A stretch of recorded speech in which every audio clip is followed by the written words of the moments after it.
In this passage from Luke's Gospel that we heard a moment ago, Luke is making Jesus give the State of the Union speech, so to speak. Since we are missing one this coming Monday or Tuesday, we are having a State of the Union by Jesus. Yes, and he was good at it. It is important because these are the first words of Jesus in Luke's Gospel. Until that moment on, Jesus had not said a single word. So this is basically his agenda. He's setting a program that now he's going to fulfill as his life of public ministry is about to begin. So what is that State of the Union speech that Jesus gives in Luke's Gospel? The Spirit of the Lord is upon me. The Spirit has anointed me to do what? To bring good news to the poor, liberty to the captives, sight to the blind, and let the oppressed go free.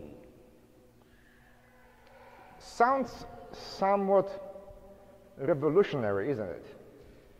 Liberty to the captives, let the oppressed go free, good news to the poor, what? Maybe forgiveness of student debt? That kind of good news to the poor? It's interesting that Luke makes Jesus sound so revolutionary in this very first speech that he gives. In other speeches of Jesus in Luke's Gospel, Jesus will be saying all the good things we know, love each other, forgive each other, yara yara, we all know that by heart, right? But the State of the Union speech, the very first sentences that Jesus proclaims out loud in Luke's text are good news to the poor, liberty to the captives, and freedom to those who are oppressed. And to make things even stranger yet, these are not the words of Jesus. Luke makes him read from the Bible. So Jesus has a safe position. He can say, I'm just quoting the Bible. It may sound leftist to you, but it says so in a good book. Good news to the poor, sight to the blind, liberty to the oppressed. You see, Luke is doing something phenomenal. Luke is having Jesus use a very traditional tools, very conservative sources to push very progressive ideas. It's a very interesting mishmash. Imagine someone who is very liberal nowadays, quoting from very conservative sources. That's what Jesus is doing in this passage. So people are scratching their heads because they don't know how to react. Okay, he's in the synagogue, standing behind the pulpit, reading from a very ancient book, from a very traditional conservative text. And he's saying that his life is about to be about the poor people, the blind, and bringing liberty to those who are oppressed. That doesn't square too well with his audience. So for the rest of Jesus' life, people will be confused. People will not know how to read that strange peasant preacher. Interestingly enough, people say the very same things about St. Stanislaus. I know some of you who are here for the baptism are probably wondering to yourself, what the heck is going on, right? This is a Catholic church, but there is a woman clergy. We sing very traditional Catholic hymns, but then if you come some other weekend, you may see a same-sex wedding on this altar.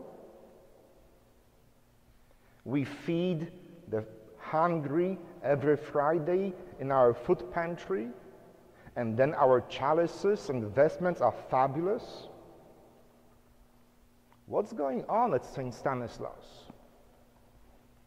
That's the good question to be asking, because it's not easy to figure out what Jesus was doing, and I hope it's not easy to figure out what we are doing at St. Stanislaus. So I'm crazy enough to do what Luke makes Jesus do. Use a very traditional, conservative texts and sources to push for what was called the Jesus agenda. Good news to the poor. If you are oppressed, it's time for your liberation. If you are blind, it's time for you to see.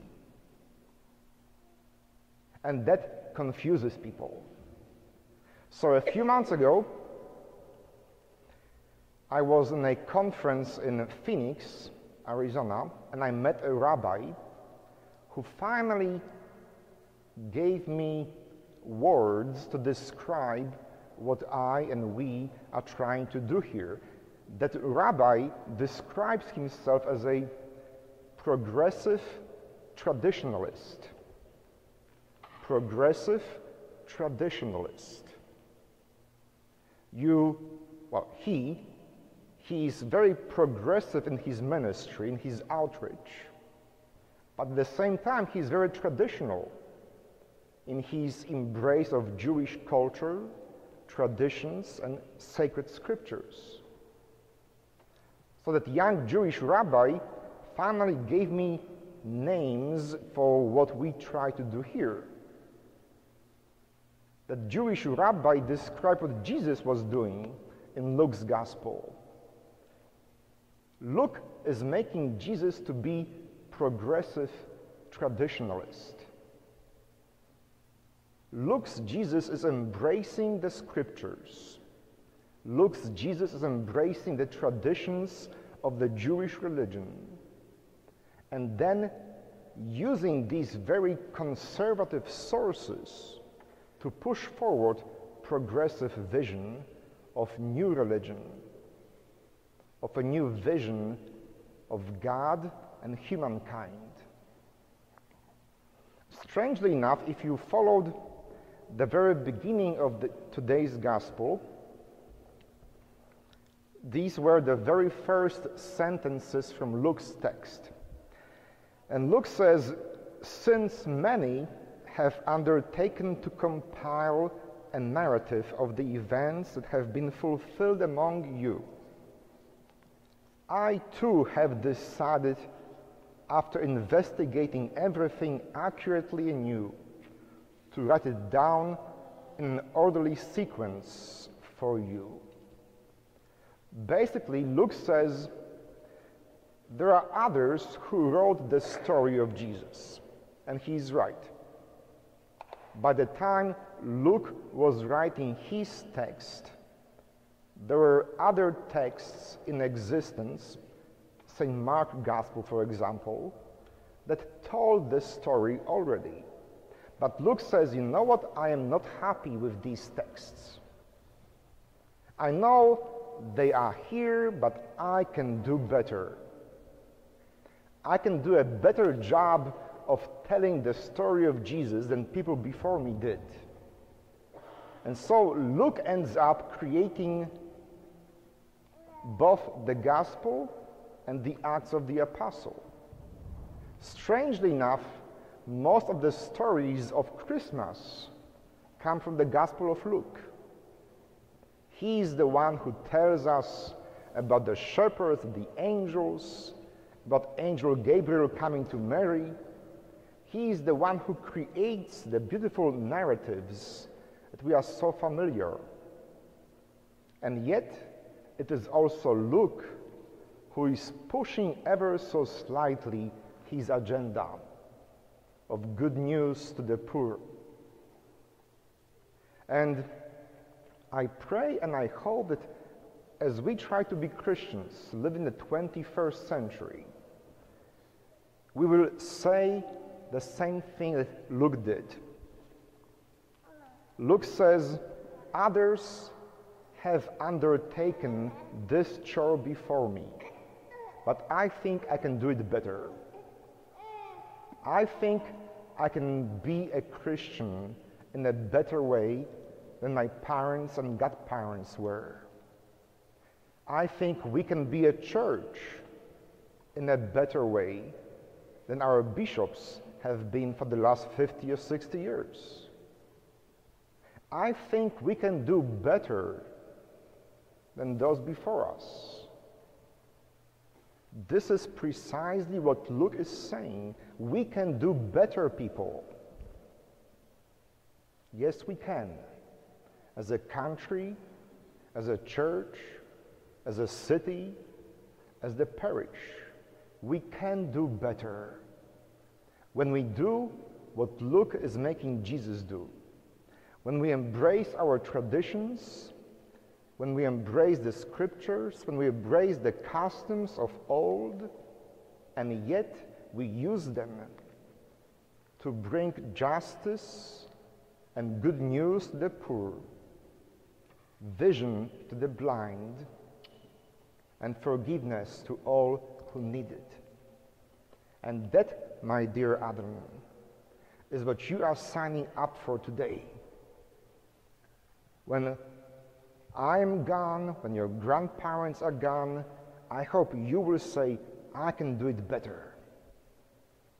I can be a better Christian than my parents and grandparents were.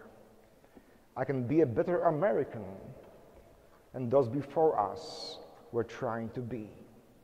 We can do better. Don't be ashamed of looking around you and coming to the conclusion things are not right. These people didn't get it right. There is no shame in saying we can do better, because we can, and we should be proud of it. Amen.